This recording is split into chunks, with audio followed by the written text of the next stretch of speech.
Ben, on est content, mais c'est la dernière date de la tournée, donc c'est déjà plus ce feeling-là qui est dans nos cœurs. C'était trop cool, et puis maintenant ça touche à sa fin, et on est content d'avoir fêté comme il se doit les 20 ans du groupe. Pour moi, c'était Lyon, la date la plus turn-up, parce que même si Paris c'était très sympa et les Parisiens ont grave turn-up, finalement le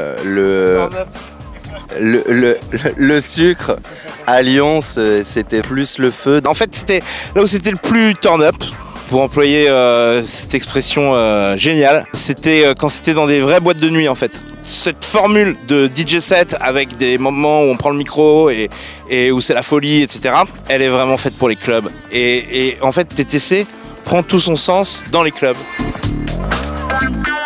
J'en vois plein des héritiers, que ce soit chez des gens qui ne font que produire de la musique ou chez des rappeurs aussi, mais c'est pas à moi de dire qui ils sont, quoi. C'est aux autres gens de le dire, voilà. J'aimerais bien que ça arrive un jour, mais pour l'instant, moi, je vois pas de gens qui poussent vraiment des frontières, si tu veux, dans le rap français, de la manière dont on l'a fait.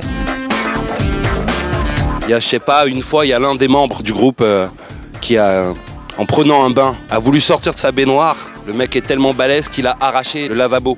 Et donc, il y avait une piscine dans tout l'hôtel, à tout l'étage. Tu vois, mais il devait être, je sais pas, à 4h du matin, 5h, tu vois. Je me rappelle de ce membre du groupe. Je dirais que c'est les petits moments sur les aires d'autoroute. On regarde le soleil se coucher en mangeant notre club sandwich comme ça, cellophané, et on se dit putain, là, on mène quand même une sacrée vie d'artiste.